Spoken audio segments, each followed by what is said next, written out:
अभी आपको दिखाते हैं श्रीमद् देवी भागवत। वो श्री ब्रह्मा, श्री विष्णु, श्री शिव जी के विषय में क्या जानकारी देते हैं।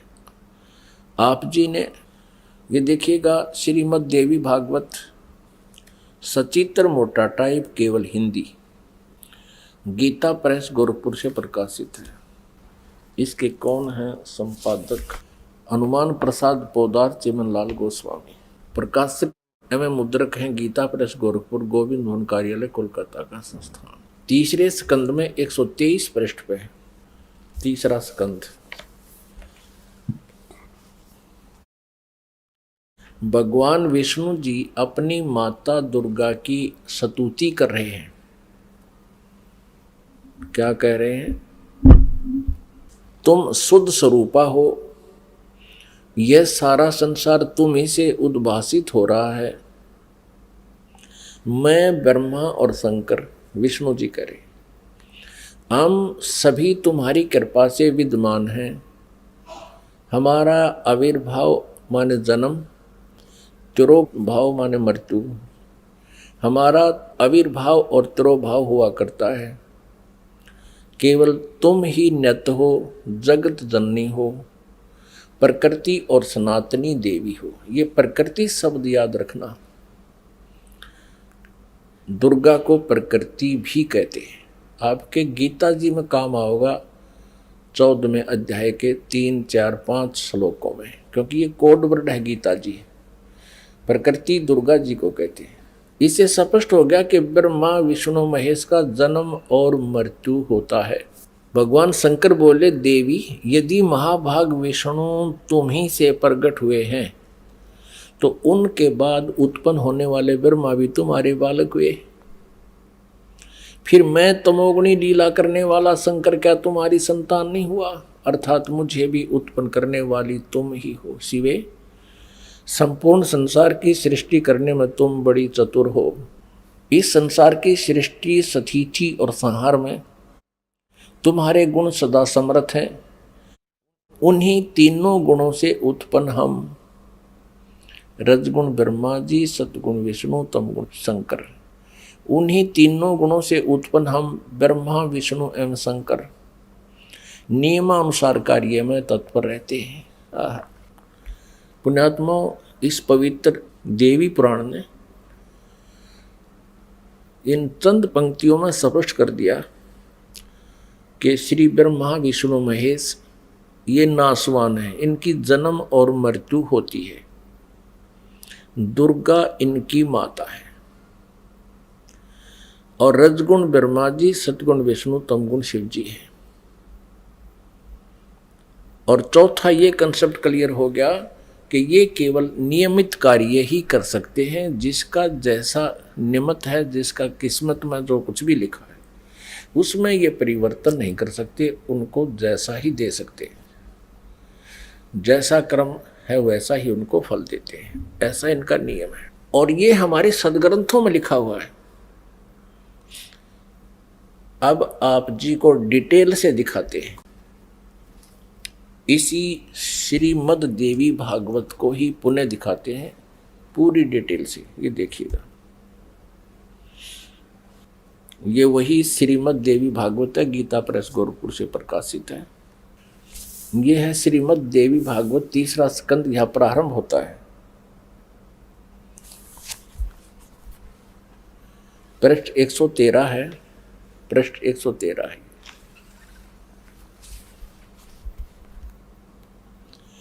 जन्मे जय ने पूछा, भगवान आपने अम्बा यज्ञ अर्थात परम पवित्र नवरात्र व्रत के करके उसके द्वारा देवी के आराधन करने की आज्ञा दी है। अतः वे कौन देवी हैं, कैसे और कब प्रकट हुई, उनके पधारने का क्या उद्देश्य था है, तथा वे किन गुणों से विभूषित हैं। अम्बा यज्ञ किस प्रकार होता है? आगे ब्रह्मन साथ ही विस्तार पूर्वक ब्रह्मांड की उत्पत्ति भी कही है, क्योंकि भूदेव ब्रह्मांड के विषय में जो कुछ कहा गया है तथा वह जैसा जो है, ये सभी बातें आप जानते हैं। व्यास जी से पूछ रहे हैं जन्मेजय, मैंने सुना है कि ब्रह्मा विष्णु और रुद्र ये तीन सगुण देवता हैं। कर्मशः सृष्टि पालन और संहार के कार्य का उत्तरदायित्व इन पर रहता है। पाराशर नंदन व्यास जी, अब मैं इनके संबंध में विस्तार पूर्वक सुनना चाहता हूँ, आप बतलाने की कृपा करें। व्यास जी कहते हैं, राजन तुम्हारी बुद्धि बड़ी विशाल है। अभी तुमने जो पूछा कि ब्रह्मादि की उत्पत्ति, यानी ब्रह्मा विष्णु महेश, ब्रह्मादि माने ब्रह्मा विष्णु महेश की उत्पत्ति कैसे हुई, सो वह महान कठिन विषय है। उसमें अनेक प्रश्न उठ जाते हैं। यही प्रश्न पूर्व समय में मैंने नारद जी से किया था। व्यास जी कह रहे हैं कि मैंने नारद से पूछा था यही ज्ञान।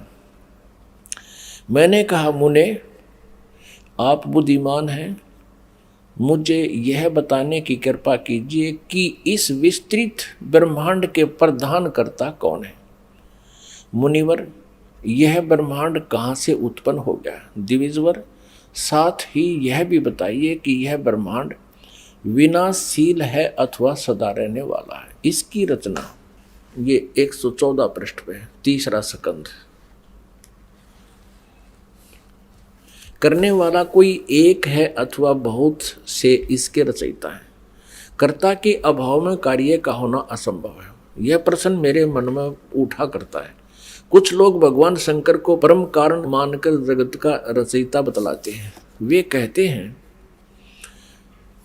कि देवादिदेव भगवान शंकर अविनाशी पुरुष हैं, उनका कभी जन्म और मरण नहीं होता, वे आत्मा मर्मण करने वाले हैं, देवताओं पर भी उनका शासन बना रहता है। दूसरे कई लोग भगवान विष्णु की प्रशंसा किया करते हैं। वे शक्तिशाली पुरुष, अव्यक्त, अखिल ऐश्वर्य के संपन्न परब्रह्म परमात्मा है। कुछ दूसरे लोग ब्रह्मा जी को सृष्टि का प्रधान कारण बताते हैं। कितने ही आचार्य भवानी को संपूर्ण मनोरथ पूर्ण करने वाली बतलाते हैं। वे आदिमाया महाशक्ति एवं परम पुरुष के साथ रहकर कार्य संपादन करने वाली प्रकृति है। ब्रह्म के साथ उनका अभेद संबंध है। ब्रह्म ये काल है, क्षर पुरुष, और अभेद संबंध यानी पति पत्नी का संबंध है। वे सृष्टि सतिथि और संहार कार्य में संलग्न रहती हैं। संपूर्ण प्राणियों एवं देवताओं की भी वे जननी है, उनका कभी जन्म मरण नहीं होता। वैष्णवी, सांभवी, ब्राह्मी, वासवी, वारुणी, वाराही, नारसिंही और तथा अद्भुत महालक्ष्मी नाम से विख्यात है। 115 पृष्ठ पे। कितने श्रेष्ठ मुनि कहते हैं कि जो निरंजन, निराकार, निर्लेप, निर्गुण, अरूप एवं व्यापक ब्रह्म है, उन्हीं से जगत की सृष्टि हुई है। कहीं कहीं वेद और उपनिषद में भी वे ही ब्रह्म तेजो में बतलाए गए हैं और प्रधान पुरुष हैं। हजारों मस्तकों, आँखों, कानों, हाथों, मुखों, चरणों से वे संपन्न आकाश, ये आदि आदि। आगे देखो। अब व्यास जी पूछ रहे थे नारद जी तक, मैंने ऐसा सुना है, कोई कुछ बता रहा है, कोई कुछ बता रहा है, कोई शंकर को रचयिता, कोई विष्णु जी को रचयिता बताते। अब नारद जी कहते हैं, व्यास जी, प्राचीन समय की बात है, यही संदेह मेरे हृदय में भी उत्पन्न हो गया था। तब मैं अपने पिता अमित तेजस्वी ब्रह्मा जी के स्थान पर गया और उनसे इस समय जिस विषय में तुम पूछ रहे हो उसी विषय में मैंने पूछा। मैंने कहा, पिताजी, यह संपूर्ण ब्रह्मांड कहाँ से उत्पन्न हुआ। विभो, आपने सम्यक प्रकार से इसकी रचना की है अथवा विष्णु इस विश्व के रचयिता है या शंकर ने इसकी सृष्टि की है। पर जगत प्रभु, आप विश्व के आत्मा हैं और सच्ची बात बताने की कृपा करें। किन देवताओं की पूजा करनी चाहिए तथा कौन देवता सबसे बड़े एवं समर्थ है। निष्पाप ब्रह्मा जी, इन सभी प्रश्नों का समाधान करके मेरे हृदय के संदेह को दूर करने की कृपा कीजिए।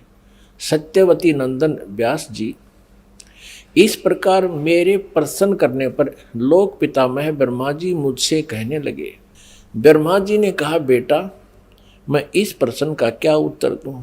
यह प्रश्न बड़ा ही जटिल है। महाभाग, तुम भगवान विष्णु से इसका समुचित समाधान पा सकते हो। ये तीनों देवता, इनको ज्ञान तो है नहीं, इसलिए ये अपने से दूसरे की तरफ धका दिया करें। चलो वहाँ उससे पूछ लो। फिर भी विष्णु जी की तरफ संकेत करते हैं, फिर भी अपना ज्ञान वो बता रहे हैं। ब्रह्मा जी कह रहे हैं, महामते, इस संसार में कोई भी रागी पुरुष ऐसा नहीं है जिसे यह रहस्य विदित हो। जो त्यागी, अहंकार रहित एवं ईर्षा शून्य है, वही इसके रहस्य को जान सकता है। पूर्व काल में, अब सृष्टि की रचना बता रहे हैं ब्रह्मा जी। पूर्व काल में सर्वत्र जल ही जल था। स्थावर जंगम जितने प्राणी हैं उनमें कोई भी नहीं थे। तब कमल से मेरी उत्पत्ति हुई। उस समय मुझे सूर्य, चंद्र, वृक्ष तथा पर्वत कोई भी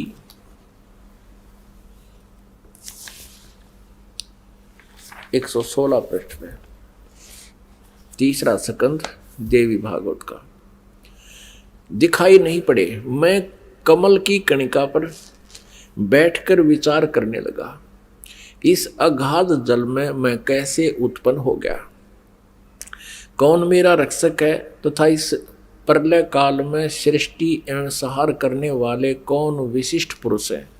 कहीं भी स्पष्ट रूप से भूमि भी नहीं दिखती जिस पर यह जल टिका हुआ है। यह कमल कैसे उत्पन्न हुआ, यों विचार करके मैं जल में उतरा। ब्रह्मा जी कह रहे हैं, 1000 वर्ष तक पृथ्वी का अन्वेषण करता रहा, यानी खोज करता रहा। इस पर भी मुझे उस जल का कहीं और छोर नहीं मिला। इतने में आकाशवाणी हुई, तप करो तप करो।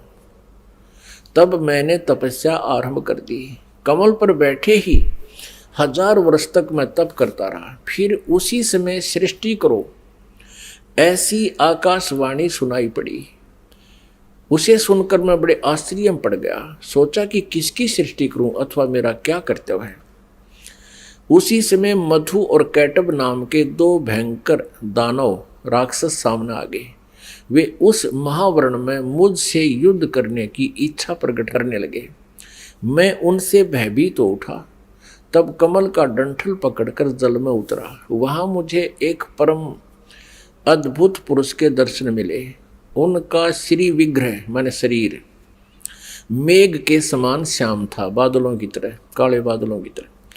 वे पीतांबर पहने थे, 4 भुजाएं थी, शेष नाग की सैया पर सोए थे। उन जगत प्रभु के गले को वनमाला सुशोभित कर रही थी। शंख, चक्र, गदा और पद्म, इन 4 आयुधों से अनुपम शोभा पा रहे थे। ऐसे शेषशाही भगवान विष्णु का मुझे दर्शन हुआ। वे योग निंद्रा के वशीभूत होकर गाढ़ी नींद में सोए हुए थे। उनकी सारी चेष्टाएं शांत थी। नारद जी शेष नाग की सैया पर सोए हुए उन प्रभु को देखकर मेरा मन चिंतित हो उठा। इतने में भगवती योग निंद्रा याद आ गई। मैंने उनका स्तवन किया। तब वे कल्याणमयी भगवती श्री विष्णु जी के विग्रह से निकलकर, विग्रह माने शरीर से, श्री विष्णु जी के शरीर से निकलकर अत्यंत रूप धारण करके आकाश में विराजमान हो गई। दिव्य आभूषण उनकी छवि बढ़ा रहे थे। जब योग निंद्रा भगवान विष्णु के शरीर से अलग होकर आकाश में विराजने लगी, तब तुरंत ही श्री हरि उठ बैठे।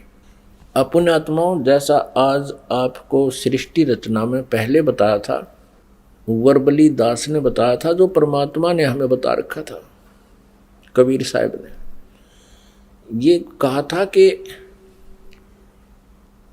दुर्गा, ब्रह्मा जी, विष्णु जी और शिव जी की माता है श्री देवी, और ये काल ज्योति निरंजन इनका पिता है। ये क्या करते हैं, इन तीनों बच्चों की उत्पत्ति करते हैं। ये काल यानी ब्रह्म, क्षरपुरुष भी कहते हैं इसको, क्षरब्रह्म भी कहते हैं। क्षरब्रह्म और ये दुर्गा जी, इन दोनों के पति पत्नी व्यवहार से श्री ब्रह्मा जी, श्री विष्णु जी, श्री शिव जी की उत्पत्ति होती है, जन्म होता है। और ये क्या करते हैं, इनको बाल्यावस्था से ही कोमा में कर देते हैं, अचेत कर देते हैं और उनकी परवरिश जारी करते हैं। जब ये युवा होते हैं तो इनको सचेत कर देते हैं। अब ये दुर्गा अन्य रूप धारण करके प्रेतवत, प्रेतनी की तरह विष्णु जी के शरीर में प्रवेश करके इनको बेहोश किए हुए थी। ऐसे ही ब्रह्मा जी को ये कमल के फूल पर रख दिया और तब तक ये अचेत था, कोमा में डाल रखा था। ये खुद कहता मुझे पता नहीं मैं कमल के फूल पर कहां से उत्पन्न हो गया, मेरा कौन जनक है। अब नीचे उतरा तो देखा विष्णु जी बेहोश पड़े थे वो, और उसमें से जब वो दुर्गा निकल गई, बाहर आई, तो वो सचेत हो गए। अब इस प्रकार इन सभी को इस काल भगवान ने अपने सुनियोजित षड्यंत्र के तहत भ्रमित कर रखा, किसी को यथार्थ ज्ञान नहीं बता रखा। अब यहां आप आगे देखिएगा,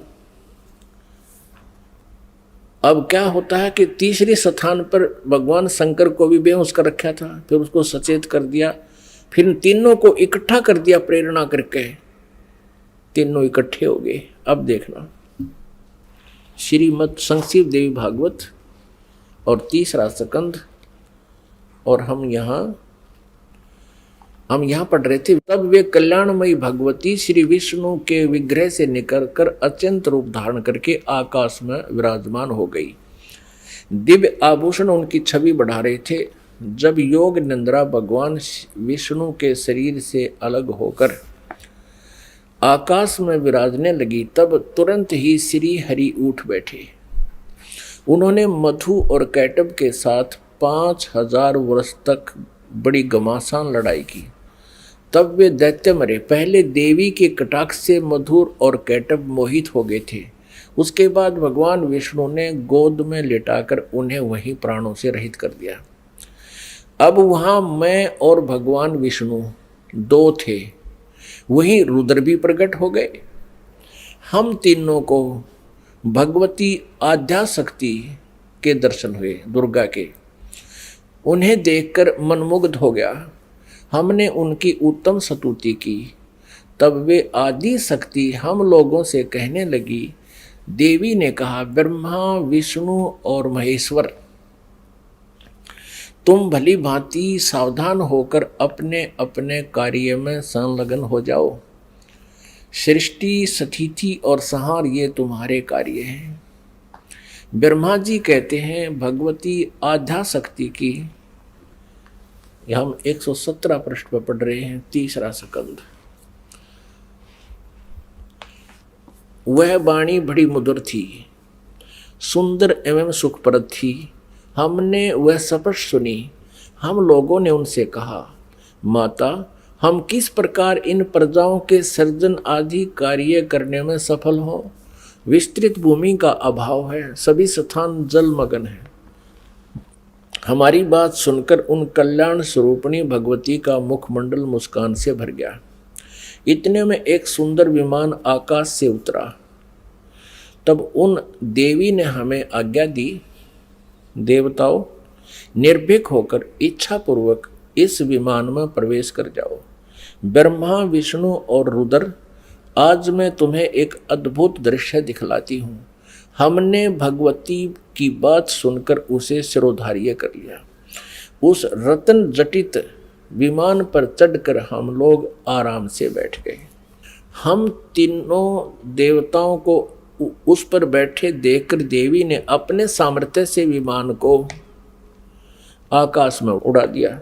ब्रह्मा जी कहते हैं, मन के समान तीव्र गति से चलने वाला वह विमान जिस अपरिचित स्थान पर गया, वहां संपूर्ण फलों से लदे हुए अनेक सुंदर वृक्ष थे। आगे एक अत्यंत सुंदर नगर दिखाई पड़ा। अद्भुत चार दीवारी उस नगर की छवि बढ़ा रही थी। उसमें बहुत से ऊंचे ऊंचे महल थे। उचित स्थान पर यज्ञशालाएं बनी थी। क्षण भर के बाद वह एक दूसरे सुंदर प्रदेश में जा पहुंचा। वहां हमने देखा अनुपम नंदन वन था। पारिजात की संगन छाया के नीचे सुरभि गो बैठी थी। आप पास में ही ऐरावत हाथी विराजमान था। सैकड़ों अप्सराएं, यक्ष, गंधर्व और विद्याधर उस पराजित के उपवन में गाते एवं विहार करते थे। देखा तो वही महाभाग इंद्र भी थे। उनके समीप उनकी प्राण प्रिया सची विद्यमान थी। उस स्वर्ग के दृश्य को देखकर हम 118 पृष्ठ पे आश्चर्यचकित हो गए। आगे देखना। इतने में हमारा विमान तेजी से चल पड़ा और वह दिव्य धाम ब्रह्मलोक में जा पहुंचा। संपूर्ण देवता उस नगर के सामने मस्तक झुकाया करते थे। वहां एक दूसरे ब्रह्मा विराजमान थे। उन्हें देखकर भगवान शंकर और विष्णु को बड़ा आश्चर्य हुआ। सभा लगी थी। भगवान शंकर और विष्णु ने मुझसे पूछा, चतुरानन, ये अविनाशी ब्रह्मा कौन है? मैंने उत्तर दिया, मुझे कुछ पता नहीं। सृष्टि के अधिष्ठाता ये कौन है? भगवान, मैं कौन हूं, ये कौन है, और हमारा उद्देश्य क्या है? इस उलझन में मेरा मन चक्कर काट रहा है। इतने में मन के समान तीव्रगामी वह विमान तुरंत वहां से चल पड़ा और कैलाश के सुर में शिखर पर जा पहुंचा। आगे देखो। वहां विमान के पहुंचते ही एक भव्य भवन से त्रिनेत्रधारी भगवान शंकर निकले। वे नंदी वृषभ पर बैठे थे। उनके 5 मुख थे, 10 भुजाएं थी। मस्तक पर चंद्रमा सुशोभित हो रहा था। क्षण भर के बाद वह विमान उस शिखर से भी पवन के समान तेज चाल से उड़ा और बैकुंठ लोक में पहुंच गया। वह भगवती लक्ष्मी का विलास भवन था। बेटा नारद, वहां मैंने जो संपत्ति देखी उसका वर्णन करना मेरे लिए असंभव है। उस उत्तमपुरी को देखकर विष्णु का मन आश्चर्य के समुद्र में गोता खाने लगा।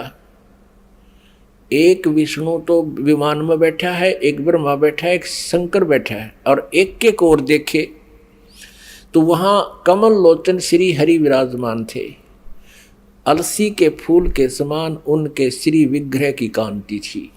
पीतांबर पहने थे, 4 भुजाएं थी। वे पक्षी राज गरुड़ पर विराजमान थे। दिव्य आभूषणों से उनकी अनुपम शोभा हो रही थी। प्राण प्रिया लक्ष्मी जी चंवर डुला रही थी। उन सनातन श्री हरि की झांकी पाकर हम सभी भौचक्के से रह गए। एक दूसरे को देखते हुए हम विमान में एक उत्तम आसन पर बैठे रहे। इतने में ही पवन से बातें करता हुआ वह विमान तुरंत उड़ गया। आगे अमृत के समान मीठे जल वाला समुद्र था। उसका जल बड़ा ही मधुर था।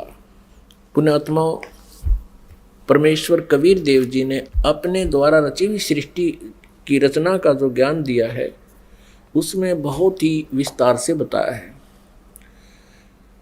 अब ये श्री ब्रह्मा जी, विष्णु जी, शिव जी विमान में बैठे हैं। दुर्गा ने इनको आकाश में उड़ा दिया विमान को।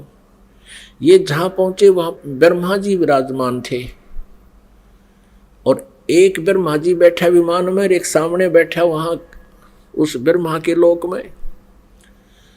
और फिर वहां देखा तो ब्रह्मा जी के विष्णु और शिव जी पूछते हैं कि ये दूसरा ब्रह्मा कौन है? ब्रह्मा जी, विमान वाले ब्रह्मा जी कहते मुझे नहीं मालूम ये कौन है, हम कौन है, कहां से उत्पन्न हो गए, हमारा क्या उद्देश्य? तो ये कौन था? इस काल ने, जैसे आपको सृष्टि रचना के प्रारंभ में बताया था, इसने एक ब्रह्मांड के टॉप मोस्ट प्लेस पे, शिखर सुन में यानी चोटी पे 3 स्थान बना रखे। आपको एक चित्र दिखाते हैं ब्रह्मांड का, इससे आसानी से समझ में आओगी। देखिएगा, एक ब्रह्मांड का लघु चित्र, ये देखिएगा। ये एक अंडे जैसी शेप है, इसकी अंडे जैसा आकार है। इसको एलिपिकल इसका जो है ना शेप है, आकार है। अब ये देखिएगा, नीचे से शुरू करते हैं। सबसे नीचे ये पाताल लोक, तलातल, रसातल, सूतल, अतल, महातल, तलातल और वितल। तो ये है पृथ्वी लोक। ये शिव का लोक शिवपुरी जिसे कहते हैं, ब्रह्मा जी का लोक ब्रह्मापुरी, विष्णु जी का लोक विष्णुपुरी। अब ये जो क्षेत्र है, और ये है कॉमन स्वर्ग और नरक, और ये है धर्मराय का लोक, यानी यहाँ का न्यायाधीश बना रखा है इस काल ने, ये जहाँ सबका अकाउंट होता है। और ये जो स्थान है ये ब्रह्मलोक है सारा। ये स्थान जो है इसको ब्रह्मलोक कहते हैं। एक ये स्वर्ग है, इसमें भी एक इंद्र हो रहता है, ये इंद्र अलग है और इसलिए इसको महा इंद्र कहा है। ये इसमें क्या कर रखा है, ये एक महास्वर्ग है। इसी में इसने एक अलग से और एक डुप्लीकेट काम कर रखा है, नकली सतलोक, नकली अलखलोक, नकली अगमलोक और नकली अनामी लोक की रचना कर रखी है। इधर ये 88,000 खेड़े हैं, इधर ये सप्तपुरी है। और इस सारे इस ब्रह्मलोक के ऊपर, ये ब्रह्मलोक है, इस ब्रह्मलोक के ऊपर इसने यहां 3 गुप्त स्थान बना रखे हैं। आपको बताया था कि एक ये रजोगुण प्रधान क्षेत्र है, इसमें ये काल सरपुरुष स्वयं ब्रह्मा रूप धारण करके रहता है और साथ में अपनी पत्नी दुर्गा को सावित्री रूप में रखता है। ये यहाँ से अंतर्ध्यान हुआ, इनके विमान से पहले ये यहाँ पहुँच गया। एक ये तमोगुण प्रधान क्षेत्र है, इसमें ये स्वयं महाविष्णु महाशिव रूप में रहता है और दुर्गा को अपने यानी उमा रूप में रखता है। और फिर ये एक सतोगुण प्रधान क्षेत्र है। आगे फिर ये स्वयं ही विष्णु रूप धारण करके वहाँ विराजमान हो जाता है और दुर्गा को महालक्ष्मी रूप में रखता है। अब जब इनका विमान वहाँ पहुँचा इस रास्ते से, पहले इन्होंने देखा यहाँ इंद्र का लोक देखा, ये पहले बड़े बड़े वृक्ष और अन्य लोक देखे, फिर यहाँ से यहाँ प्रवेश हुआ। इससे आगे नहीं जा सकते ये। इनका विमान महा इंद्र को देखकर वापस यहाँ से आया, फिर इस रास्ते से ऊपर गया। आगे जाके इन्होंने क्या देखा, सबसे पहले ब्रह्मा का ये काल बैठा था सरपुरुष ब्रह्मा रूप में, और फिर वहाँ से ये इनका विमान यहाँ आ गया। वहाँ इन्होंने एक शंकर जी और देखा, ये काल था, स्वयं सरपुरुष ने अपना अलग से वहाँ 3 रूप धारण किए। और फिर ये विष्णु लोक में आ गए, वहाँ एक विष्णु और था और लक्ष्मी जी बैठी थी। यह दुर्गा इस विष्णु रूपी काल के ऊपर, सरपुरुष के ऊपर चमक कर रही थी। यहाँ से फिर इनका विमान यहाँ आया, इस मीठे जल के समुद्र में। यहाँ दुर्गा का एक लोक अलग से है। अब आगे पढ़ते, यहाँ तक हम पढ़ते हुए आ चुके हैं श्री देवी पुराण को। अब हम यहाँ आएंगे इस मीठे जल में, इस मीठे जल के समुद्र में पहुँच गए। अब यहाँ आते हैं पुण्यात्माओं, आज हमारे सदग्रंथ जो प्रमाणित कर रहे हैं, ये ज्ञान परमेश्वर कबीर जी ने 600 वर्ष पहले अपनी सच्चिदानंद घन ब्रह्म की वाणी में, कबीर वाणी में लिपिबद्ध करवा रखा है, आज से 600 वर्ष पहले। और आज इन सदग्रंथों में हमें सत्य हो रहा है। तो इससे सिद्ध है कि पूर्ण परमात्मा कबीर जी हैं, जिन्होंने पहले ही ये ज्ञान हमें दे रखा था और हमारे सदग्रंथों में विद्यमान है। अब हम कहाँ तक पढ़ते हुए आगे कि इन तीनों ये विमान में बैठे हैं, ब्रह्मा विष्णु शिव जी, और दुर्गा ने अपनी शक्ति से विमान को आकाश में उड़ा दिया। पहले वो पहुँचे ब्रह्मा जी के लोक में, वह इस काल के उस स्थान पर पहुँचे जो रजोगुण प्रधान है। वहाँ यह स्वयं ही सरपुरुष यानी काल ब्रह्म स्वयं ही ब्रह्मा रूप धारण करके विराजमान था। आगे फिर गए तो इस शंकर रूप में विराजमान था, आगे गए तो ये विष्णु रूप में विराजमान था। फिर वहाँ से इनका विमान कहाँ गया, ये सारा इसलिए किया गया था कि कहीं ये अपने आप को भगवान ना मान बैठे, इनका भ्रम निवारण कर दें। अब देखना, ये देवी भागवत चल रहा है, श्रीमद् देवी भागवत, गीता प्रेस गोरखपुर से प्रकाशित है। ये वही पुस्तक है जो आपको पहले दिखाई थी। हमने यहाँ तक पढ़ लिया, हमने ये पढ़ा 118 पे। इतने में हमारा विमान तेजी से चल पड़ा और एक दिव्य धाम ब्रह्म लोक में जा पहुंचा। वहां पर एक दूसरे ब्रह्मा विराजमान थे। एक तो विमान में बैठा है, एक वहां विराजमान था दूसरा। वो ब्रह्म था, क्षर पुरुष था, वो धोखा देता है इनको। वो स्वयं ब्रह्मा रूप में वहां विराजमान था। उन्हें देखकर भगवान शंकर और विष्णु को बड़ा आश्चर्य हुआ। सभा लगी थी।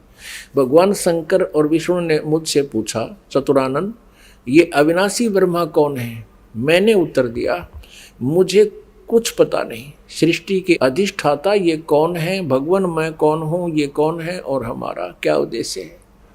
इस उलझन में मेरा मन चक्कर काट रहा है। इतने में मन के समान तीव्रगामी वह विमान तुरंत वहां से चल पड़ा और कैलाश के सुर में शिखर पर जा पहुंचा। वहां विमान के पहुंचते ही एक भव भवन से त्रिनेत्रधारी भगवान शंकर निकले। वे नंदी वृषभ पर बैठे थे। ये काल निकला वहां से, सरपुरुष। और फिर वहां से क्षण भर के बाद वह विमान उस शिखर से भी पवन के समान तेज चाल से उड़ा और बैकुंठ लोक में पहुंच गया। वहां पर कौन थे? वहां कमल लोचन श्री हरि विराजमान थे। विष्णु जी एक और यो काल बैठा था, सरब्रह्म सरपुरुष, और उसकी 4 भुजाएं थी। पक्षीराज गरुड़ पर विराजमान थे और प्राण प्रिय लक्ष्मी जी चौंच बुला रही थी। अब हम यहाँ आते हैं, नीचे देखते हैं। इतने में पवन से बातें करता हुआ वह विमान तुरंत उड़ गया। आगे अमृत के समान मीठे जल वाला समुद्र था, जिसका जल बड़ा ही मधुर था। हम 119 पृष्ठ पर पढ़ेंगे। अब 118 हमने पढ़ लिया। उस समुद्र में वहां एक मनोहर द्वीप था। उस द्वीप में एक मंगल में मनोहर पलंग बिछा था। उस पलंग में सुंदर रत्न जड़े थे। उस उत्तम पलंग पर एक दिव्य रमणी बैठी थी, या दुर्गा जाकर वहां विराजमान होगी आगे। वे ऐसी प्रभावपूर्ण देवी थी मानो करोड़ों बिजलियां एक साथ चमक रही हो। अत्यंत सुंदर मुख था, लाल लाल दांत थे, करोड़ों लक्ष्मियों से भी अधिक वह सुंदर थी। वे ऐसी प्रभावपूर्ण देवी थी मानो करोड़ों बिजलियां एक साथ चमक रही हो। अत्यंत सुंदर मुख था, लाल लाल दांत थे। ये पढ़ लिया। अब यहाँ है, उन्हें देखकर हम सभी महान आश्चर्य में पड़ गए। कुछ समय तक हम वहीं ठहरे रहे। आपस में कहने लगे, ये सुंदरी कौन है और इसका क्या नाम है? हम इसके विषय में बिल्कुल अनभिज्ञ हैं। इसके हजारों नेत्र, हजारों हाथ, हजारों मुख हैं। दूर से देखने पर ही वे कितनी सुंदर प्रतीत हो रही हैं। ये न कोई अप्सरा है, न कोई गंधर्व कन्या और न देव कन्या। नारद, यों संदेहग्रस्त होकर हम लोग वहां रुके रहे। तब भगवान विष्णु ने उन चारों साहिनी भगवती को देखकर विवेक पूर्वक निश्चय कर लिया कि ये भगवती जगदम्बिका हैं। तब उन्होंने कहा कि ये भगवती हम सब की आदि कारण है। महाविद्या और महामाया इनके नाम हैं। ये पूर्ण प्रकृति है। अपने आत्माओं, विष्णु जी कह रहे हैं, क्योंकि विष्णु जी की बुद्धि खोल दी काल ने। अब हम 120 पृष्ठ पर पढ़ेंगे। संक्षिप्त देवी भागवत, गीता प्रेस गोरखपुर से प्रकाशित है। ये वे ही दिवांगना है। विष्णु जी बता रहे हैं अपना पिछले, इसकी थोड़ी सी बैकग्राउंड दिखा दी विष्णु को, इस काल भगवान ने और दुर्गा ने। ये वे ही दिवांगना है जिनके प्रलय वर्ण में मुझे दर्शन हुए थे। उस समय मैं बालक रूप में था। मुझे पालने पर ये झुला रही थी। विष्णु जी के जन्म का प्रत्यक्ष प्रमाण। छोटा सा बालक था विष्णु जी। वट वृक्ष के पत्थर पर एक सुदृढ़ सैया बिछी थी। उस पर लेटकर मैं पैर के अंगूठे को अपने कमल जैसे मुख में लेकर चूस रहा था। आहा। कहते हैं प्रलय वर्ण में मुझे दर्शन हुए थे इस देवी के। उस समय में बालक रूप में था, छोटा सा बच्चा था, ये मुझे झुला रही थी, मैं अंगूठे चूस रहा था पैरों के। इन्हें देखकर मुझे पहले की बात याद आ गई, ये हम सबकी जननी है। अब 121 पृष्ठ पे अब विष्णु जी ही बता रहे हैं। भगवान विष्णु बोले, प्रकृति देवी को नमस्कार है, भगवती विधात्री को निरंतर नमस्कार है। ये स्तुति करते हुए भगवान आ रहे हैं विष्णु जी। यहां देखिएगा 123 पृष्ठ पे जो प्रारंभ में पढ़ा था, अब वहीं फिर आगे हम। भगवान विष्णु स्तुति कर रहे हैं अपनी दुर्गा माता की, तुम शुद्ध स्वरूपा हो, यह सारा संसार तुम इसे उद्भासित हो रहा है। मैं ब्रह्मा और शंकर हम सभी तुम्हारी कृपा से विद्यमान हैं। हमारा आविर्भाव यानी जन्म और तिरोभाव माने मृत्यु हुआ करता है। केवल तुम ही नित्य हो, जगत जननी हो, प्रकृति और सनातनी देवी हो। भगवान शंकर बोले, देवी यदि महाभाग विष्णु तुम्ही से प्रकट हुए हैं तो उनके बाद उत्पन्न होने वाले ब्रह्मा भी तुम्हारे बालक हुए हैं। फिर मैं तमोगुणी लीला करने वाला शंकर क्या तुम्हारी संतान नहीं हुआ? अर्थात मुझे भी उत्पन्न करने वाली तुम ही हो शिवे। संपूर्ण संसार की सृष्टि करने में तुम बड़ी चतुर हो। इस संसार की सृष्टि, स्थिति और संहार में तुम्हारे गुण सदा समर्थ है। उन्हीं तीनों गुणों से उत्पन्न हम ब्रह्मा, विष्णु एवं शंकर नियमानुसार कार्य में तत्पर रहते हैं। अब पुण्यात्माओं, आप जी ने अपने सदग्रंथों को स्वयं पढ़ लिया और ये अभी तक पवित्र हिंदू धर्म के गुरुजन, ये आचार्य मंडलेश्वर, महामंडलेश्वर, गीता मनीषी, गीता के मर्मज ज्ञाता, वेदों के ज्ञाता, पुराणों के ज्ञाता कहलाते थे। इन्होंने कह का भी पता नहीं था। ये अज्ञानी हैं जो आज तक हमारे भगवानों यानी जिनको हम समर्थ मान रहे थे, अजरो अमर सुना करते थे, इनसे ये नहीं बता सके कि इनकी सतिथि क्या है, जबकि इनकी जीवनी बता रही है महापुरुषों की कि इनकी ये सतिथि है। अपनात्माओं, जैसा कि आपको सृष्टि रचना के प्रारंभ में जब कथा शुरू करी थी बताया था कि काल भगवान ने, इस क्षर पुरुष ने, जो ब्रह्मा विष्णु महेश के पिताजी हैं, दुर्गा जी के पति हैं, जो श्री देवी के पति हैं और ब्रह्मा विष्णु महेश के पिता हैं, इसने ये कहा था दुर्गा से कि मेरा भेद किसी को मत बताना। इसको बहुत सख्ती से कहा था। तो देवी ने उसी उद्देश्य से ब्रह्मा विष्णु महेश को इस क्षर पुरुष का ज्ञान नहीं दिया। अब दुर्गा से इसने कहा था कि मेरा भेद किसी को नहीं देना। इसी प्रकार दुर्गा ने इनको कोई उस भेद नहीं दिया ब्रह्म का, फिर भी सच्चाई छुप नहीं सकी। अब इसी में आपको प्रमाणित करते हैं देवी भागवत में, ब्रह्मा जी ने वेदों को पढ़ा, दुर्गा से पूछा कि वेदों में ये लिखा है कि केवल एक ब्रह्म जिसके बराबर दूसरा नहीं है। ब्रह्म माने परमात्मा भी होता है, वो ब्रह्म माने भगवान होता है, वो एक ही परमात्मा पूजा के योग्य है। तो वो क्या आप ही हो क्या? ब्रह्मा ने पूछा, क्या वो आप ही हो? दुर्गा से कहती। अब दुर्गा क्या उत्तर देती है देखिएगा। हम श्रीमद् देवी भागवत यानी दुर्गा पुराण, देवी पुराण को पढ़ रहे हैं, जो गीता प्रेस गोरखपुर से प्रकाशित है। इसके तीसरे स्कंद में पृष्ठ नंबर 125 पर हम पढ़ रहे हैं। 123 तक हमने पढ़ लिया। यहां 124 पे देखिएगा,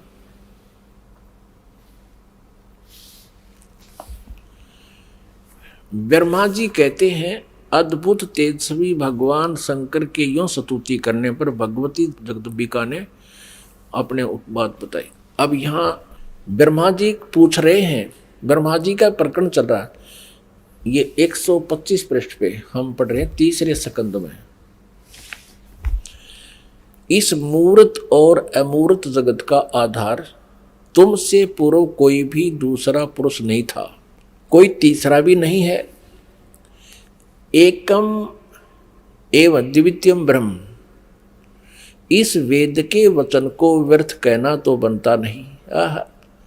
अब दुर्गा इनको कहा करती मैं ही सब कुछ हूं, मैं ही तुम्हारा पिता हूं, मैं तुम्हारी माता हूं। तो अब ब्रह्मा जी ने वेदों को पढ़ा तो इसने कहा कि वेद के वचन को हम झूठा भी नहीं कह सकते, और इधर अनुभव दूसरी बात कहता है। इस प्रकार वेद वाक्यों और अनुभव में अत्यंत विरोध उत्पन्न हो रहा है।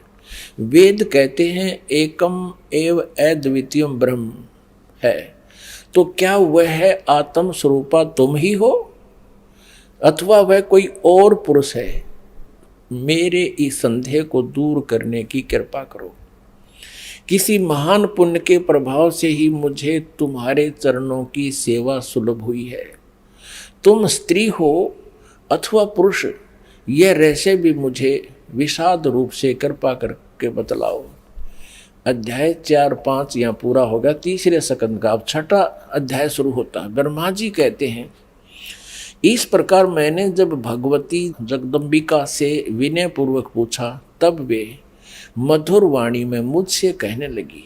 देवी ने कहा मैं और ब्रह्म एक ही हैं। अब हो गए ना दो, सच्चाई छुप नहीं सकती, एक ही है। मुझ में और इन ब्रह्म में कभी किंचित मात्र भी भेद नहीं है। जो वे हैं वही मैं हूँ, और जो मैं हूँ वही वे हैं। बुद्धि के भ्रम से भेद प्रतीत हो रहा है। हम लोगों के सूक्ष्म भेद को जो जानता है, इसे सीधा दो तो है ही, ये जानता है वही। अब 125 पृष्ठ हमने पढ़ा, अब 126 पढ़ेंगे। वही बुद्धिमान पुरुष है, वो तत्वदर्शी संत है जो हमारी भिन्न भिन्नता को समझता है। उसके संसार मार्ग से मुक्त होने में कुछ भी संदेह नहीं है। ब्रह्म एक ही है। आगे देखो, मैं शक्ति रूप धारण करके पराक्रम करती हूँ। गौरी, ब्राह्मी, रौद्री, वाराही, वैष्णवी, शिवा, वारुणी, कुबेरी, नारसिंही और वासवी सभी मेरे रूप हैं। विभिन्न कार्यों के उपस्थित होने पर उन देवियों के भीतर अपनी शक्ति स्थापित करके मैं सारी व्यवस्था करती हूँ। हाँ, उस देवी को निमित्त बना लेना मेरा स्वभाव है। अब आगे देखना। अपने आत्माओं, आप पढ़ रहे हो अपने सदग्रंथों को स्वयं। आप जी ने तीसरे स्कंद में और पृष्ठ नंबर 125 पे पढ़ा। ब्रह्मा जी कहते हैं कि मैंने जब दुर्गा जी से ये पूछा, माता से, जगदम्बिका से, कि वेदों में लिखा है कि एकम एव अद्वितीयम ब्रह्म,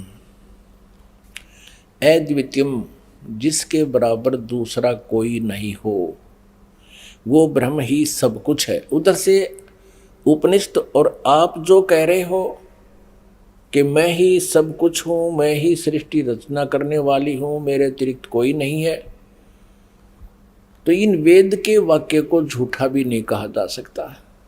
अनुभव हमारा बताता है कि परमात्मा निराकार है और वेद बताते हैं कि वो साकार है, तो हमारे अनुभव में और यथार्थता में बहुत विरोध है। तो क्या वो ब्रह्म आप ही हो या कोई और है? ब्रह्मा जी ने पूछा। अब दुर्गा पहले तो बहकाती है उनको कि उस ब्रह्म में और मेरे में कोई अंतर नहीं है, मैं ही वही हूँ, वो मैं ही हूँ। हम दोनों का सूक्ष्म भेद जो जानता है वो परम पुरुष है, विद्वान पुरुष है, तत्वदर्शी। आगे फिर देखना 129 पृष्ठ पे है, बिल्कुल स्पष्ट हो जाता है। देखिएगा, तीसरा स्कंद देवी भागवत। हम तीसरा स्कंद पढ़ रहे हैं संक्षिप्त देवी भागवत का, पृष्ठ नंबर 129 पर है। यहां देखिएगा, यो सृष्टि कर्म मैंने संक्षेप में तुम्हें बतला दिया। यह देवी कह रही है, दुर्गा बता रही है।